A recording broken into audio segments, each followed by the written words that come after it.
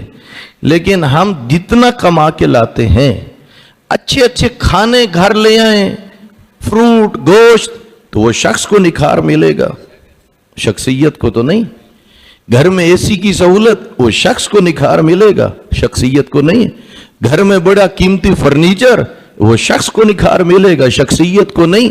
بڑی قیمتی گاڑی، شخص کو نکھار ملے گا، شخصیت کو نہیں. تو اب تو غور تو کریں، جس وجہ سے ملنی ہے جنت، اس پہ خرچ کرنے کے لیے تیار ہی نہیں.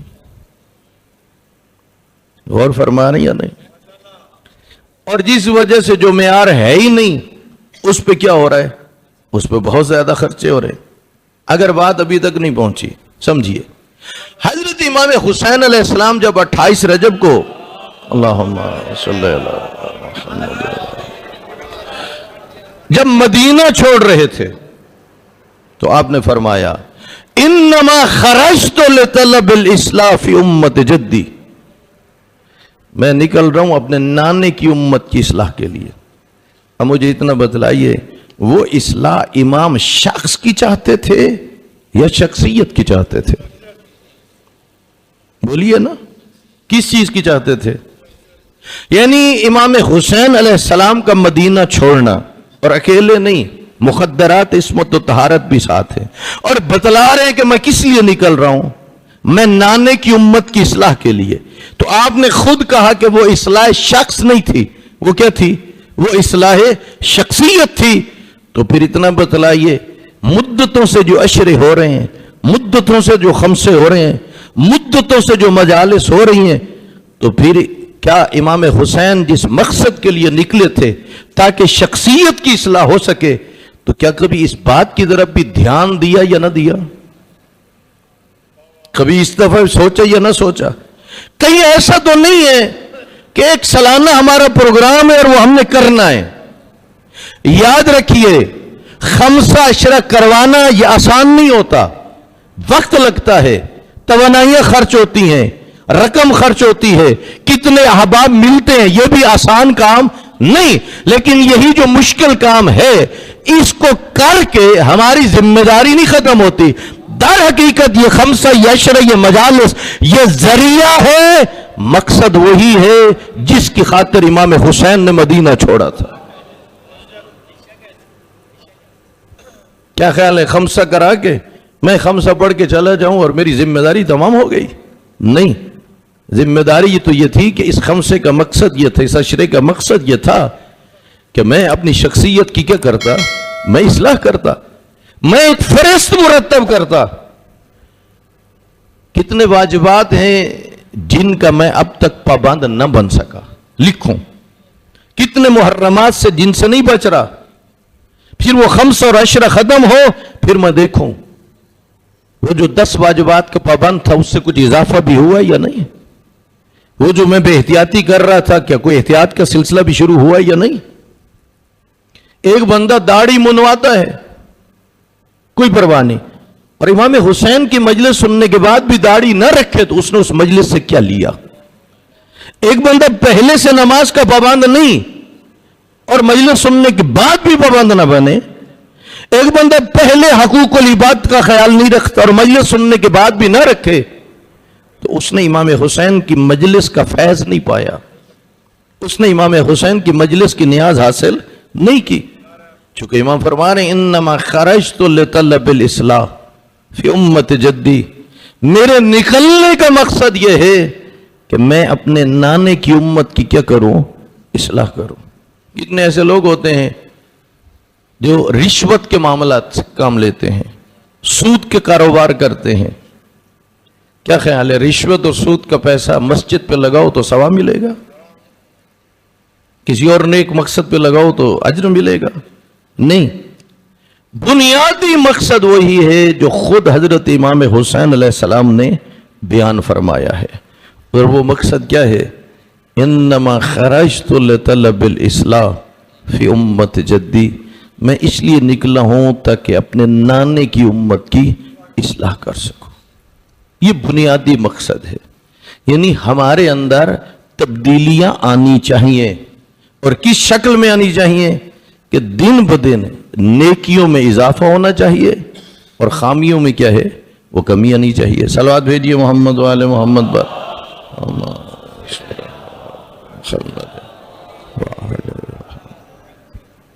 بات پہنچ رہی ہے نا؟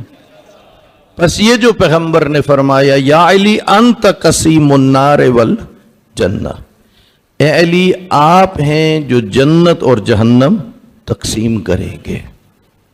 تو مولا اس کے لیے معیار اور کسبرٹی اس شخص کو نہیں قرار دیں گے. کس چیز کو قرار دیں گے؟ شخصیت کو قرار دیں گے. اس شخص کی بھی غذا ہے اور شخصیت کی بھی غذا ہے. اللہ نے 2 ذرائع رکھے ہیں شخص کی غذا کے لیے اور 2 ذرائع رکھے ہیں شخصیت کی غذا کے لیے. یہ منہ اور ناک یہ شخص کی غذا کے ذریعے ہیں. کھانا پینا کہاں سے ہوتا ہے؟ منہ سے. اور سانس کا سلسلہ کہاں سے ہے؟ ناک سے ہے. اسی طرح ہے یا نہیں؟ سانس کا سلسلہ رک جائے تو شخصیت نہیں مرتی، شخص مرتا ہے. توجہ فرما رہی ہیں نا؟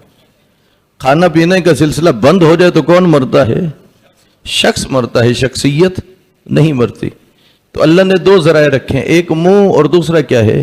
ناک. جن کے پاس لقمہ حلال ہوتا ہے وہ بھی یہیں سے جاتا ہے، اور جن کے پاس حرام ہوتا ہے وہ بھی یہیں سے جاتا ہے. جناب بہلول کھنڈروں میں رہتے تھے. بغداد کے ایک بڑا عالم اور ایک بڑا شیخ اپنے شاگردوں کے ساتھ نکلا، بہلول کو ڈھونڈ رہے تھے. جب پہنچے بہلول کے پاس اور گفتگو ہوئی تو بہلول نے پوچھ لیا، شیخ تو بڑا عالم ہے، اتنا بتلا، کیا تجھے کھانے کے آداب کا بھی پتہ ہے، گفتگو کے آداب کا بھی پتہ ہے، سونے کے آداب کا بھی پتہ ہے؟ اس نے کہا میں جو کچھ جانتا ہوں وہ بیان کروں گا، اگر کوئی بات رہ جائے تو بتلانا. اس کے شاگردوں کو برا لگا. اس نے شاگردوں سے کہا یہ بڑا حکیم ہے، بڑا دانا ہے، اس کی ظاہری صورت کو نہ دیکھو. اچھا شیخ بتا کھانے کے آداب کیا ہیں؟ اس نے کہا سب سے پہلے ہاتھ دھونے ہیں، پھر پڑھنا بسم اللہ الرحمن الرحیم، پھر چھوٹے چھوٹے نوالے توڑنے ہیں. ادھر ادھر نہ دیکھو، کھاتے رہو جو سامنے پڑا ہے. بہلول کے پاس ایک ڈنڈا ہوتا تھا، وہ بے نیازی سے چلا، کہا چل میرا گھوڑا. واہ شیخ تجھے تو کھانے کے آداب کا بھی نہیں پتا.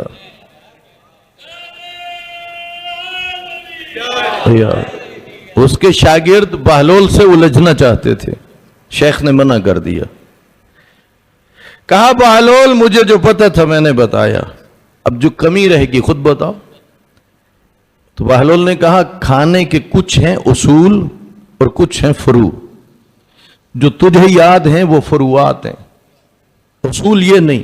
کہا پھر اصول کیا ہے؟ کہا تم مطمئن تھے اس بات پہ کہ فقط کیا کرنا ہے؟ ہاتھ دھونا ہے، بسم اللہ الرحمن الرحیم پڑھنی ہے، چھوٹے نوالے توڑنے. کہا پھر اصول کیا ہے؟ کہا سنو، ہاتھ دھونے سے پہلے، بسم اللہ پڑھنے سے پہلے، نوالا توڑنے سے پہلے اتنا تو دیکھ، جو نوالا شکم کے سپرد کرنے جا رہا ہے وہ حلال ہے یا حرام؟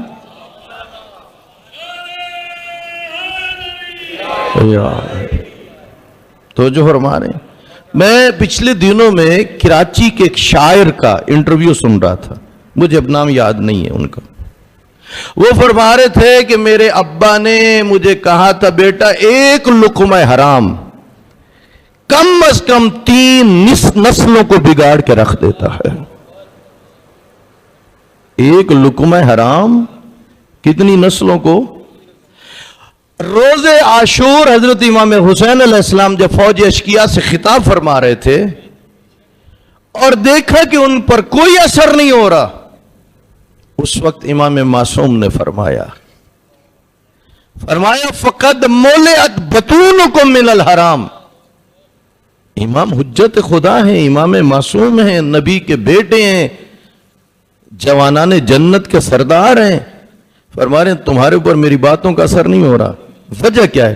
فرمایا تمہارے شکم حرام سے بھرے ہوئے ہیں. اب اتنا بدلائیے، وہ لوگ جن کی روزی حلال سے ان کی خواہشات دنیا پوری نہیں ہوتی اور پھر مختلف طریقوں سے ظلم اور رشوت اور سود اور مختلف حربوں سے مال اکٹھا کر کے ایک بڑا بنگلہ بنا کے اوپر لکھ دیتے ہیں ھذا من فضل ربی، جھوٹ لکھتے ہیں. حرام میں اللہ کا فضل نہیں ہوتا، یہ اس کی اپنی کارستانی ہے. بات پہنچ رہی ہے نہیں؟ بہلول سمجھا رہے ہیں، کہہ رہے ہیں کہ تو پہلے دیکھ تیرا لقمہ حلال ہے یا حرام. تیرے ہاتھ دھونے سے حرام حلال ہونے والا نہیں. تو بسم اللہ الرحمن الرحیم پڑھ رہا ہے، وہ جو حرام ہے وہ حلال ہونے والا نہیں. بات پہنچ رہی ہے نہیں؟ یوں سمجھیے سمندر کو کوزے میں بند کر کے رکھ دیا جناب بہلول نے. کتنا اہم یہ مسئلہ ہے، توجہ چاہتا ہوں، حدیث بیان کر رہا ہوں. ایک شخص کے سامنے ایک لقمہ حرام کا تھا، وہ چاہتا تو وہ اٹھا سکتا تھا، اسے کوئی دیکھنے والا بھی نہیں اور کوئی اسے پکڑنے والا بھی نہیں. اس نے کہا نہیں، جب اجازت نہیں ہے نا اللہ کی طرف سے، میں نہیں اٹھاؤں گا. اتنا سا کام. دوسری طرف ایک شخص 2000 رکعت نوافل پڑھتا ہے. اس کی نیکی کیا ہوئی کہ ایک لقمہ حرام کھا سکتا تھا، نہیں کھایا. اس کی نیکی کیا ہوئی؟ اس نے 2000 رکعت نوافل پڑھے. پیغمبر فرماتے ہیں ترک لقمۃ حرام احب الیہ، یہ لقمہ حرام کو ترک کرنا اللہ کے نزدیک 2000 رکعت نوافل سے بھی زیادہ پسند ہے. اور فرما رہے ہیں یا نہیں؟ یعنی قطعاً حرام کے قریب ہو تو کیا خیال ہے؟ حضرت امام حسین علیہ السلام جو 61 ہجری عاشور کی سب بتا رہے ہیں کہ حجت خدا کی بات کا اثر نہ ہونے کی وجہ یہ ہے کہ تمہارے شکم کیا ہیں؟ حرام سے بھرے ہوئے ہیں. گویا امام کا فرمان ہے قیامت تک جو بھی حرام کھائے گا اس کے اوپر معصوم کی بات کا اثر نہیں ہوگا. تو پھر کتنا بڑا نقصان کر لیتا ہے وہ شخص کہ جو لقمہ حرام خود بھی کھاتا ہے اور گھر میں بھی کیا کرتا ہے؟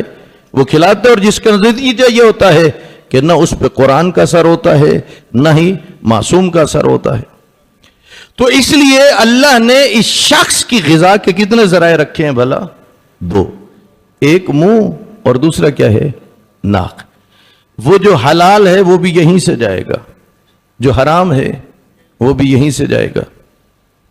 کوئی پابندی نہیں ہے، لیکن دونوں کا نتیجہ مختلف ہے. حلال کا نتیجہ کچھ اور ہے اور حرام کا نتیجہ کچھ اور ہے. اسی طرح شخصیت کی غذا کے بھی اللہ نے دو ذرائع رکھے ہیں. ایک ہیں آنکھیں، دوسرے ہیں کان. تو جو فرما رہے ہیں جدھر جدھر انسان دیکھتا ہے وہ دیکھنے کے ذریعے جو غذا ملتی ہے وہ شخص کی نہیں ہوتی، وہ کس کی ہوتی ہے؟ اور وہ جسے دیکھ رہا ہوتا ہے وہ دو طرح کی چیزیں ہوتی ہیں، ایک حلال اور ایک کیا ہوتی ہے؟ حرام. توجہ فرما رہے یا نہیں؟ دوسرا ذریعہ کون سا ہے بھلا؟ کان. جو سن رہا ہے وہ بھی دو طرح کی چیزیں ہیں، ایک ہے حلال اور دوسری کیا ہے؟ حرام.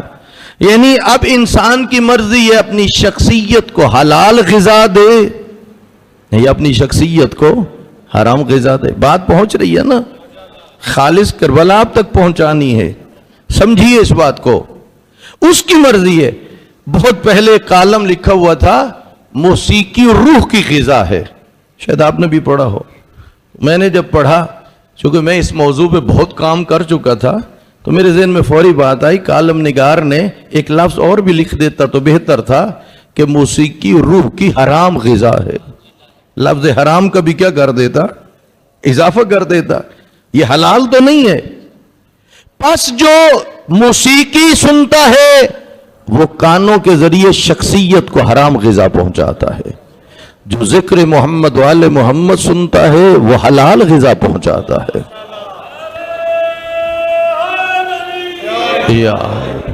یہ آنکھیں نامحرم پہ اٹھیں تو یہ حرام غذا ہے. یہی آنکھیں مولا عباس کے علم کی طرف اٹھیں تو یہ حلال غذا ہے. ماں باپ کو محبت بھری نگاہوں سے دیکھیں تو یہ کیا ہے؟ یہ حلال غذا ہے. یعنی خود فیصلہ کرنا چاہیے کہ کیسی غذا دی جا رہی ہے، شخص کو کیسی اور شخصیت کو کیسی. آئیے ذرا بات کو سمجھیے. وہ جو مجلس کے شروع میں یہ اختتام پر خادم فرش عزا جو کچھ تقسیم کرتا ہے وہ ہے تیرے شخص کی غذا. صدقہ ہے میرے مولا حسین کا. جو کچھ منبر سے بٹتا ہے یہ تیری شخصیت کی غذا بن جاتا ہے. اللہ اکبر یا رسول اللہ یا اللہم صلی علی محمد. توجہ فرما رہے ہیں یا نہیں؟ جو خادم فرش عزا تقسیم کرتا ہے، چاہے وہ جوس ہو، پانی ہو، کھانا ہو، جو بھی ہو، وہ تجھے ملتا ہے مولا حسین کے صدقے میں. وہ تیرے شخص کی غذا بنتا ہے. جب تو کھاتا ہے تو تیرے شخص کو، تیرے وجود کو طاقت پہنچتی ہے. اور جو منبر سے نیاز تقسیم ہوتی ہے یہ تیری شخصیت کی غذا ہے. توجہ فرما رہے یا نہیں؟ تو کیا خیال ہے ڈاکٹر سے دوا لے کے آئے اور گھر سنبھال کے رکھ دے، استعمال نہ کرے تو صحت مند بن جائے گا؟ نہیں. اس کا مطلب ہے اس منبر کی جو یہاں سے شخصیت کی غذا ہے اسے سنبھال کے نہیں رکھنا بلکہ اسے اپنے اوپر استعمال کرنا ہے تاکہ کیا ہو، انسان بدل سکے. بعض لوگ اعتراضات کرتے ہیں نیاز امام حسین پہ. خود یہ نیاز یہ بھی سنت پیغمبر ہے. دعوت ذوالعشیرہ کے موقع پر جنہیں بلایا گیا تھا وہ ہم مکتب تو نہ تھے، ہم عقیدہ تو نہ تھے، ایسے ہے یا نہیں؟ ان کے لیے بھی کھانے کا اہتمام ہوا یا نہ ہوا؟ یعنی ایک محفل تھی جس میں پیغام توحید پہنچانا تھا تو وہاں کھانے کا انتظام ہوا. اسی کھانے کو نیاز کہتے ہیں. اس کا مطلب یہ ہے کہ قیامت تک جب بھی ذکر خدا ہو، ذکر محمد والے محمد ہو اور اس میں نیاز کا اہتمام ہو تو سمجھو دعوت ذوالعشیرہ کو دہرا رہے ہو. پیغمبر کی سنت کو کیا کر رہے ہو؟ زندہ کر رہے ہو. اگلی بات سن لو، جب ڈاکٹر کے پاس جاتے ہو، ہر ڈاکٹر کے کلینک پہ نہیں، بعض جگہ میں نے دیکھا ہے عربی میں ایک جملہ لکھا ہوتا ہے الدواء عندنا والشفاء عند اللہ. اس مطلب ہوتا ہے ڈاکٹر یہ کہہ رہے دوا میں دے سکتا ہوں